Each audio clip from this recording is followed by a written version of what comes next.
Hello friends, आज की video में हम आपको बताएंगे कि कैसे एक खूंखार डाकू बहुत बड़ा मैच बन गया। जी हाँ, कैसे रत्नाकर डाकू मैच बालवीर में बदल गया। तो चलिए शुरू करते हैं। बहुत समय पहले की बात है। रत्नाकर नाम का एक भला आदमी हुआ करता था। समाज द्वारा ठुकराए जाने के कारण अपने परिवार के भरण पोषण के लिए रत्नाकर ने चोरी करना शुरू कर दिया। धीरे धीरे वो लूटपाट और लोगों की हत्या भी करने लगा। एक बार एक बारात डोली लेकर जंगल से जा रही थी। डोली में एक दुल्हन भी थी। रत्नाकर ने अपने साथियों के साथ मिलकर दुल्हन को और पूरी बारात के लोगों का धन व गहने लूटकर सबकी हत्या कर दी। इस घटना के बाद वहाँ के राजा ने यह घोषणा कर दी कि कोई भी व्यक्ति जंगल के रास्ते से न जाए। इसके बाद चारों तरफ भय का वातावरण बन चुका था। हर कोई जंगल के रास्ते जाने से भय खाता था। संयोग से एक दिन देवर्षि नारद जी उसी रास्ते से गुजर रहे थे। उन्होंने देखा कि सामने से कुछ राहगीर निर्वस्त्र होकर आ रहे हैं। नारद जी ने उनसे पूछा कि क्या हुआ, तो उन्होंने बताया कि आगे मत जाइए प्रभु, वरना आपको भी निर्वस्त्र होना पड़ेगा। लेकिन नारद जी नहीं रुके और सबकी तरह डाकू रत्नाकर ने उनका भी रास्ता रोका। मगर नारद जी निर्भय होकर रत्नाकर की आंखों में आंखें डालकर बिल्कुल निडर खड़े रहे। यह देखकर रत्नाकर क्रोध से बोला, तुझे मुझसे भय नहीं लगता ब्राह्मण? तब देवर्षि नारद बोले, भय? कैसा भय? रत्नाकर डाकू बोला, मैं डाकू रत्नाकर हूँ। तो देवर्षि नारद बोले, नारायण नारायण, तो तुम ही हो वो कुख्यात डाकू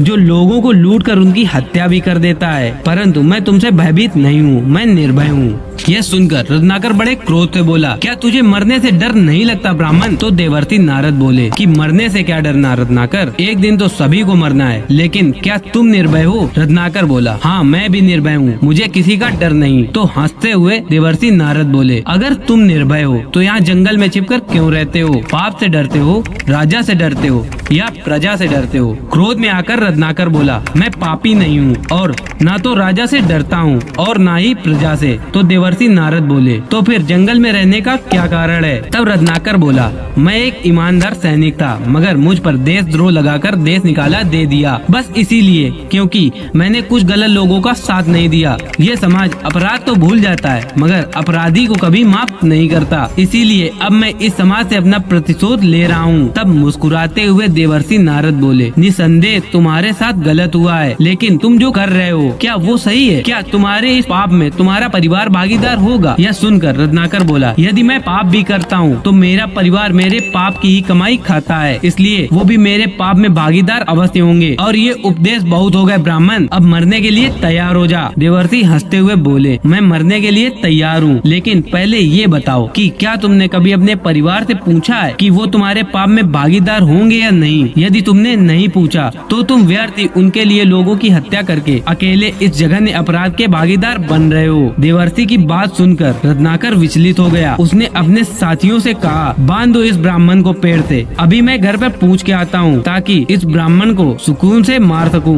देवर्षि हंसने लगे और रत्नाकर तुरंत अपने घर की तरफ दौड़ा। रत्नाकर ने घर जाकर अपनी पत्नी से पूछा कि मैं जो कर रहा हूँ क्या वो पाप है? रत्नाकर की पत्नी बोली, चोरी, लूटपाट और हत्या करना तो हमेशा से पाप ही है स्वामी। पत्नी की यह बात सुनकर डाकू रत्नाकर थोड़ा विचलित हो गया। रत्नाकर ने दूसरी बार पूछा कि अगर ये पाप है तो क्या तुम मेरे इस पाप में भागीदार हो? पत्नी विनम्रता से बोली, हे स्वामी, आप मेरे पति हैं, आपके सुख दुख में आपका साथ देना मेरा कर्तव्य है, लेकिन आपके पाप में भागीदार होना नहीं। आपका कर्तव्य है कि आप हमारा पालन पोषण करें। पत्नी की यह बात सुनकर रत्नाकर अपने पिता के पास गया। उन्होंने भी यही जवाब दिया और कहा कि बेटा, ये पाप तो तेरी कमाई है, इसे हम कैसे बांट सकते हैं? उनके पश्चात रत्नाकर अपने पुत्र के पास गया तो पुत्र ने भी यही जवाब दिया। इन सब बातों को सुनकर रत्नाकर के पैरों के नीचे से मानो जमीन ही खिसक गई हो। वह सीधे घर से निकला और जंगल की ओर चल दिया। इन सब बातों के बाद उसका हृदय परिवर्तन हो गया। उसने ठान लिया कि आज के बाद कोई भी पाप कर्म नहीं करेगा।